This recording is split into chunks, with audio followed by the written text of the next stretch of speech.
लालू जी के राज में कोई घर की बहू बेटी 7 बजे शाम के बाद सूर्यास्त के बाद निकलती थी? नहीं निकलती थी। कौन लुच्चा लफंगा आरजेडी का कहां सड़क पर क्या करेगा, कौन सा छेड़छाड़ करेगा, क्या करेगा? कुछ दिन पहले तक राहुल गांधी जी संविधान का किताब लेके चलते थे। आजकल संविधान का किताब लेके नहीं चल रहे हैं, इसलिए कि संविधान के विपरीत बात बोल रहे हैं। अब जो उस देश के नागरिकता जिन्होंने साबित नहीं की, उसका तो नाम कटेगा ही ना। तो ये तो संविधान के अनुसार काम कर रहा है। चुनाव आयोग तो अपना काम कर रहा है, संवैधानिक संस्था है।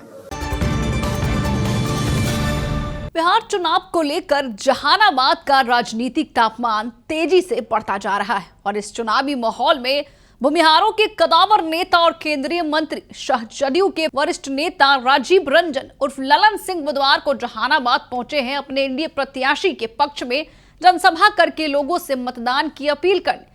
साथ ही अपने वायरल वीडियो को लेकर आरजेडी पर बेहद गुस्से में है और बड़ा बयान दे दिया है। सब कुछ बताएंगे विस्तार से इस रिपोर्ट में। नमस्कार, मैं हूं शालिनी सिंह और आप देख रहे हैं दर्श न्यूज। राजा बाजार इलाके में आयोजित चुनावी सभा को संबोधित करते हुए ललन सिंह ने कहा है कि बिहार को एक बार फिर से नीतीश कुमार के नेतृत्व में स्थिर और विकासशील सरकार की जरूरत है और उन्होंने मतदाताओं से अपील की है कि वे 2005 से पहले के जंगल राज को याद रखें और राज्य को फिर से अराजकता की ओर न जाने दें।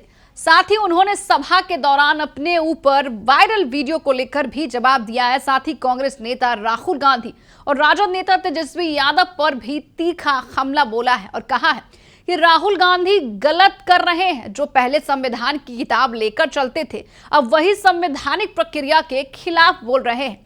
आइए आपको बयान सुनाते हैं जिसमें ललन सिंह बेहद गुस्से में नजर आ रहे हैं। साथ ही अपने वायरल वीडियो के साथ साथ राहुल गांधी और तेजस्वी यादव को भी जमकर सुना रहे हैं। कुछ दिन पहले तक राहुल गांधी जी संविधान का किताब लेके चलते थे। आजकल संविधान का किताब लेके नहीं चल रहे हैं, इसलिए कि संविधान के विपरीत बात बोल रहे हैं। संविधान में लिखा हुआ है कि जो इस देश का वोटर नहीं है, जो इस देश का मतदाता नहीं है, वो देश का नागरिक नहीं है। जो इस देश का नागरिक नहीं है वो मतदाता नहीं हो सकता, वो मतदान नहीं कर सकता है। ये संविधान में लिखा हुआ है। चुनाव आयोग ने यही कहा कि 2003 में इसके पहले गहन पुनरीक्षण हुआ था मतदाता सूची का, और फिर से हम इस बार गहन पुनरीक्षण करा रहे हैं।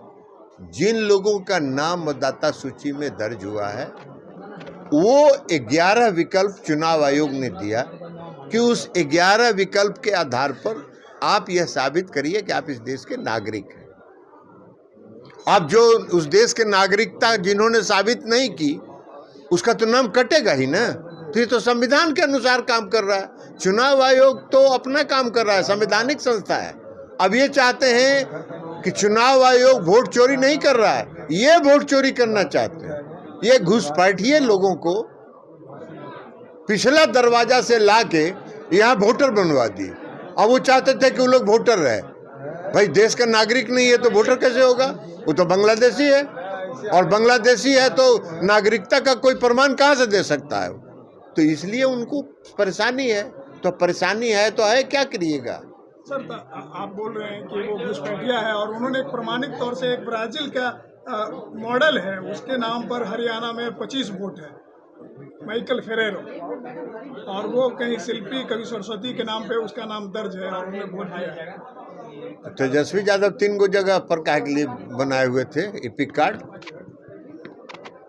तेजस्वी यादव का एपिक कार्ड क्या गो था? कहीं नहीं आज तक जवाब दे रहे हैं कि दूसरा एपिक कार्ड कहाँ से उनके पास आया। यही सब फर्जीवाड़ा ये लोग करते थे।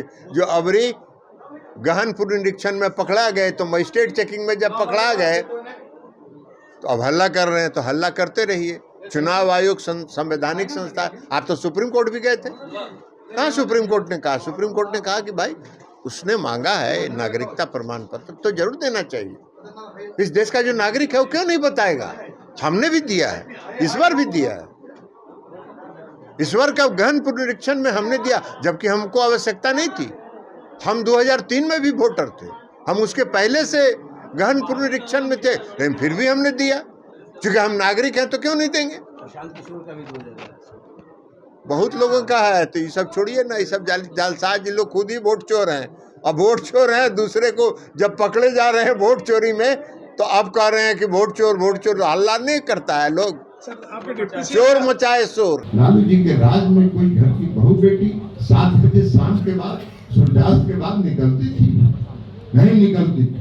कौन लुच्चा लफंगा आरजेडी का कहां सड़क पर क्या करेगा, कौन सा छेड़छाड़ करेगा, क्या करेगा, सबको मालूम। भय का वातावरण था। अभी जहानाबाद की तो परिस्थिति ही अलग थी। जहानाबाद में जो आज राजा बाजार और गांधी मैदान बसा है, कहां से बसा? वही गांव के लोग जो लालू प्रसाद और राबड़ी देवी के राज में गांव छोड़ के भाग गए थे, अपने गांव की किसानी छोड़ दिया था उन्होंने, और वो राजा बाजार और गांधी मैदान के इलाके में बसे। पटना के कृष्णा नगर के इलाके में, यदि कौन मोहल्ला है वो, उसमें बाईपास में बसे लोग जाके, रामकृष्णा नगर, वहां लोग जाके बसे, तो गांव छोड़ दिया था। नीतीश कुमार जी के शासनकाल में कोई है माई का लाल? आज यही जहानाबाद का इलाका है, यही अरवल का इलाका है। लालू जी के राज में कितने नरसंहार हुए? नीतीश कुमार जी 20 साल से बिहार के शासन में है, एक नरसंहार नहीं हुआ। ये कानून का राज नीतीश कुमार जी ने स्थापित किया। तो बिहार में उन्होंने कानून का राज किया स्थापित। तो सुना आपने, बिहार विधानसभा चुनाव में अब कुछ ही घंटे बाकी, और ऐसे में ललन सिंह का बड़ा बयान आ गया है। बहरहाल इस खबर में इतना ही। बने रहे हमारे साथ और देखते रहे दर्श न्यूज।